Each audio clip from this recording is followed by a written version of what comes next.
Menyelam dengan kompresor seolah sudah jadi tradisi di Pulau Baranglompo, Makassar, Sulawesi Selatan.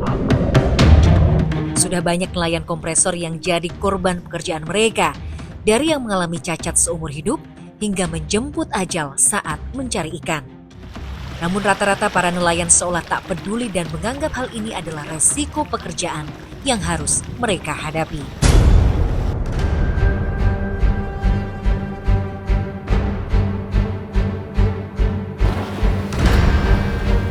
Keinginan yang kuat melihat kondisi nelayan kompresor di Baranglompo, Kepulauan Sangkarang, Makassar, Sulawesi Selatan, membawa saya menumpang perahu menuju desa Baranglompo. Kalau tadi saya ketika berjalan memasuki pelabuhan itu masih terang, tapi ketika saya sudah memasuki kapal, di sini langsung hujan karena memang cuaca saat ini sangat tidak menentu. 1 jam perjalanan membelah laut menuju Kepulauan Spermonde, dermaga desa Baranglompo mulai terlihat. Baranglompo adalah pulau padat yang dihuni sekitar 4.400 jiwa. Dermaga menjadi pusat ekonomi, tempat bertransaksi warga untuk memenuhi kebutuhan sehari-hari yang dibawa perahu-perahu ini. Namun di balik keramaiannya, Pulau Baranglompo menyimpan kisah panjang tentang perjuangan nelayan yang mempertaruhkan hidupnya di dasar laut demi menyambung hidup.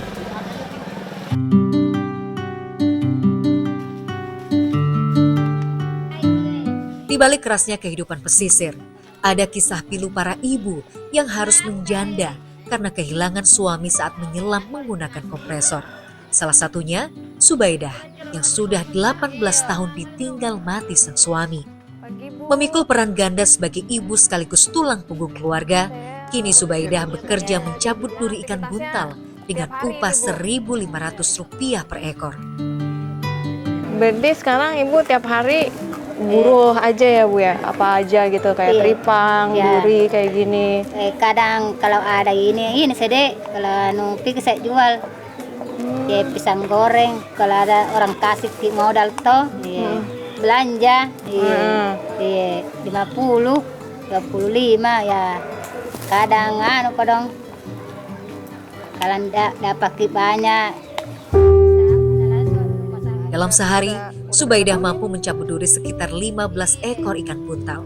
Jika dihitung, upah harian yang ia terima hanya sekitar Rp22.000. Bertahan hidup dengan kondisi mengenaskan harus dijalani Subaidah lantaran sang suami sudah tiada.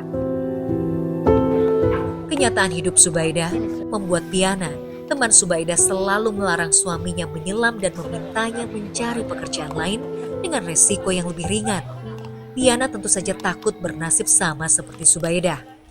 Namun keterbatasan lapangan kerja dan tuntutan ekonomi membuat permintaan Piana terasa mustahil. Suaminya tetap kembali menyelam dengan ancaman cacat atau bahkan kematian yang selalu menghantui.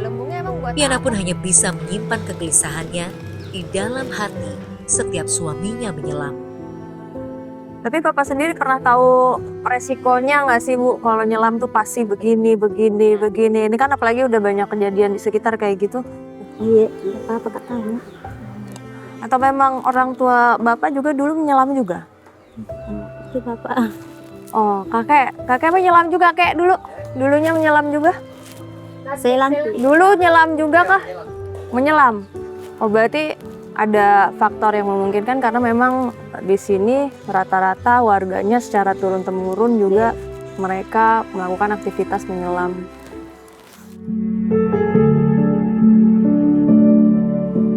Jika Piana selalu mengkhawatirkan suaminya setiap hari, Nining baru 7 bulan lalu ditinggal pergi sang suami saat menyelam di perairan Laut Jawa. Tak ada waktu bagi Nining untuk hanyut dalam kesedihan. Ia harus mandiri karena tak ada lagi penopang ekonomi keluarga. Dengan sisa tabungan, Nining membuka usaha kecil-kecilan di teras rumahnya. Sebagai seorang ibu sekaligus kepala keluarga, perempuan 37 tahun ini memikul tanggung jawab berat. Ia harus membagi waktu antara bekerja, mengurus rumah, dan 2 anaknya. Berarti Ibu bikin kayak gini setelah Bapak meninggal langsung dibelikan modal untuk macam-macam makanan gini Bu? Tapi sebelumnya belum pernah jualan sama sekali? Enggak pernah. Mau nggak mau langsung belajar ya Bu ya, supaya ada pemasukan. Nah terus kalau ini ditinggal gimana? Orang, kan ini kan katanya orang bisa ngambil, masak, Ada sih juga dipaksa kalau minta jaga ke orang. dia par. Hmm.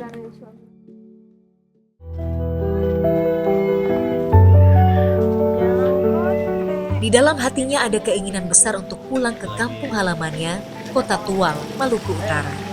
Nining berharap bisa melanjutkan hidup bersama keluarga besarnya, mencari dukungan, dan memulai kembali kehidupan yang lebih tenang.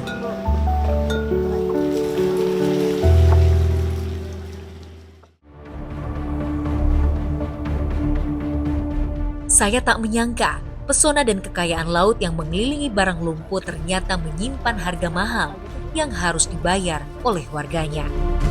Bang Jay, jadi di Pulau Baranglompo ini 20% dari nelayan ini mengalami kelumpuhan. Cukup banyak juga ya? Banyak. Nah, makanya itu kita juga mau mengunjungi salah satu korban yang mengalami kelumpuhan tapi dia masih beraktivitas juga. Tubuh Ardiansyah kini tak lagi sekuat dulu. Dari perut hingga kedua kaki sudah lumpuh selama 8 tahun terakhir. Sementara rasa nyeri kadang tiba-tiba menyerang bagian tubuhnya yang sudah lemah. Sakit yang dideritanya tentu saja berkaitan dengan pekerjaannya selama 15 tahun menjadi nelayan penyelam kompresor. Saya kan dapat info dari Pak Camat nih, katanya abang nih bisa nyukur rambut juga ya. Nah, tapi itu masih bisa beraktivitas dengan kedua tangan masih ya? Saya mau langsung dicukur bisa sekarang. Siapa ya? Saya nitip kamera dulu nih, kamera satunya nih. Nih. Pelan-pelan Bang, biar nih. Ini perlu dibantuin Langsung- nggak Bang? Oh, Duduk sini saya. Demi melangsungkan hidup dan memenuhi kebutuhan keluarganya, Ardiansyah membuka usaha kecil di rumahnya. Tubuh yang dulu prima saat menyelam di laut, kini separuhnya tak lagi berfungsi secara normal. Bang Adri, awalnya gimana Bang bisa kayak gini kejadiannya, bisa diceritain nggak? Sesak napas pertama, awal mula sesak napas. Dari bawah sesak napas. Itu ke ulu hati. Terus? Langsung drop kaki. Tak bisa goyang. Jadi pas awal waktu ngerasa sakit sempat ke rumah sakit kah? Tidak sempat. Kenapa? Cuma di laut aja, latihan. Diurut-urut kaki. Sampai sekarang masih melakukan perawatan Bang? Sudah tidak. Ardiansyah sebenarnya tahu akibat menyelam ke dasar laut menggunakan kompresor. Namun menafkahi keluarga menjadi alasan pembenarannya. Sementara untuk menangkap ikan layaknya nelayan lain menggunakan jaring, ia mengaku tak memiliki kemampuan. Sebagai laki-laki sekaligus kepala keluarga, setiap guntingan rambut bagi Ardiansyah bukan sekedar usaha mencari nafkah, tapi juga simbol perjuangan dan harga diri. Meski penghasilannya tak besar, ia tak mau berdiam diri.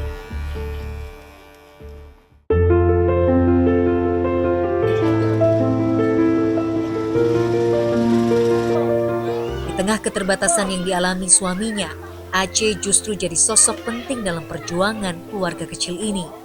Ia ikut membantu perekonomian keluarga dengan bekerja serabutan dan menjual kue. Penghasilannya memang tidak besar, namun cukup untuk menambah kebutuhan dapur dan biaya sekolah anak-anak. Ibu menjual apa? Gak apa-apa kalau mau nangis gak apa-apa. Kue Sampai sekarang kue apa yang dijual? sembarang. Kalau ada 20.000, 30.000. Ada aja cukup.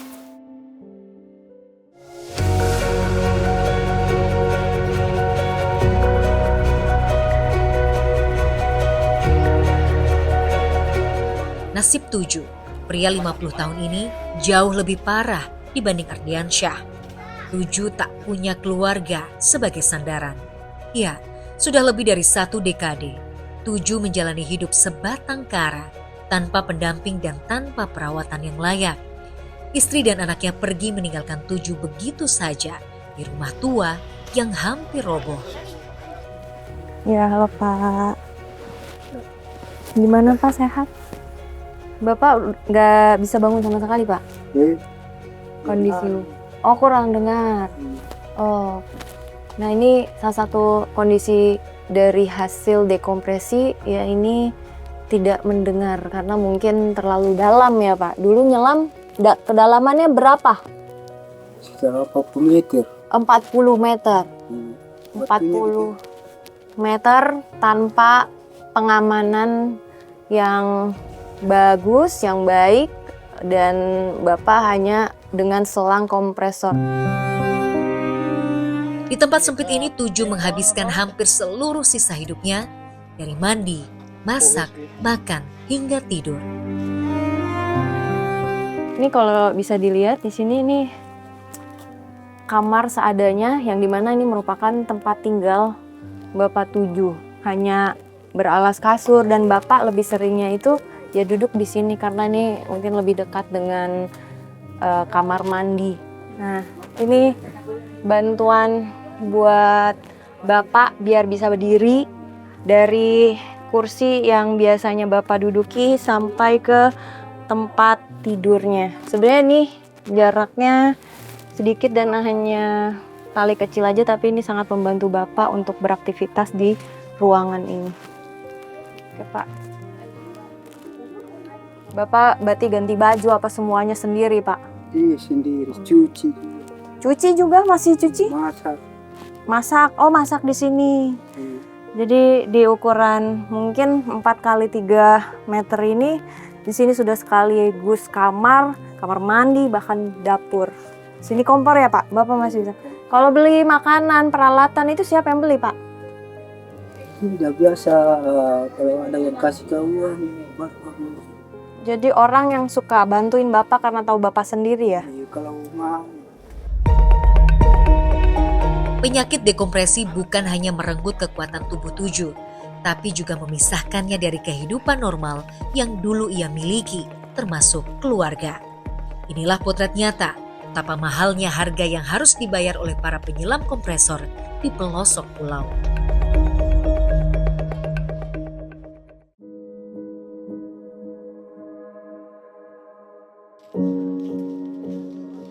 Sanudin yang tinggal berseberangan rumah dengan Tujuh bernasib serupa. Lelaki 43 tahun bertubuh kekar ini pun lumpuh akibat menyelam dengan kompresor. Laut yang dulu jadi sumber penghidupan, kini tak lagi bisa ia sentuh. Keberanian besar yang dulu ia miliki sudah pergi bersamaan kelumpuhan yang dideritanya. Gimana Pak kondisinya Pak sekarang? Sakit nggak sih Pak? Iya sakit. Sakit. Yang Bapak rasain apa emang? Kayak mati. Yang sebelah kiri ini nggak ada Dua-duanya. nggak ada rasa sama sekali. Tapi yang sakitnya emang punya rematik gitu. Iya ketus-tus. Di sebelah mananya Pak? Roda kehidupan Sanudin seolah berhenti berputar. Ketidakberdayaan dan keterbatasan ekonomi membuat hidup Sanudin semakin terpuruk. Kisah Sanudin, Tujuh dan Ardiansyah harusnya menjadi pengingat bagi para nelayan kompresor yang masih beraktivitas hingga hari ini, bahwa resiko yang mereka hadapi bukan hanya soal hilangnya nyawa di dasar laut, tapi juga masa depan keluarga dan kehidupan yang bisa runtuh seketika jika masih diberi kesempatan hidup dengan penyakit. Sebenarnya ini sangat dikhawatirkan karena memang rata-rata warga di Bambu Lompo ini memang semuanya mengambil resiko demi mencukupi hidupnya, yakni dengan menyelam.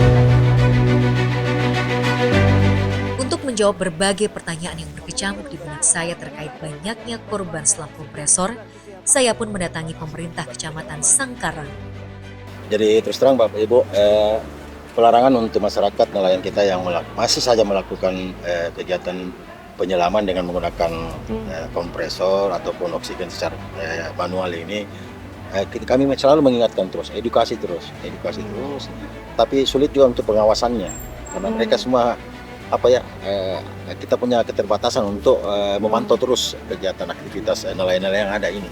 Bagi warga kita yang mengalami kelumpuhan akibat penyelaman ini, kami data, kemudian kami ajukan ke dinas terkait, dinas sosial, instansi terkait untuk bisa mendapatkan bantuan dari pemerintah.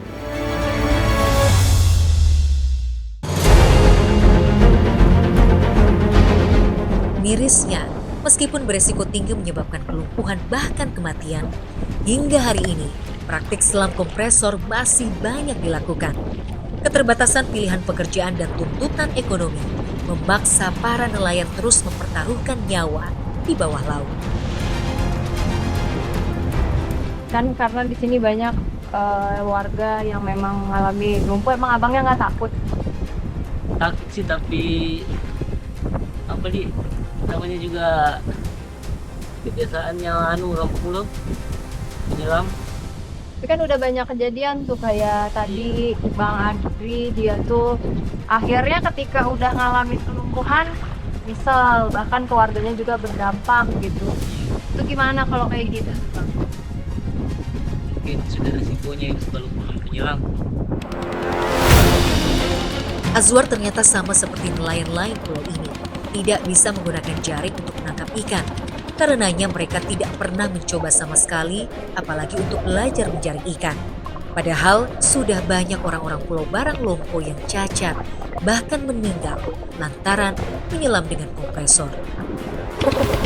Jadi sebenarnya kegiatan penyelam seperti ini tidak boleh ditiru sama sekali karena memang menggunakan alat konvensional yang itu jauh dari keamanannya dari segi penyelaman, dan saya juga tidak berani untuk ikut menyelam karena yang dikhawatirkan adalah terkena dekompresi. Dan ini juga perlu perhatian juga bagi pemerintah daerah, pusat, tempat, baik itu Kementerian Perikanan dan Kelautan untuk memberikan edukasi yang layak untuk warga sini.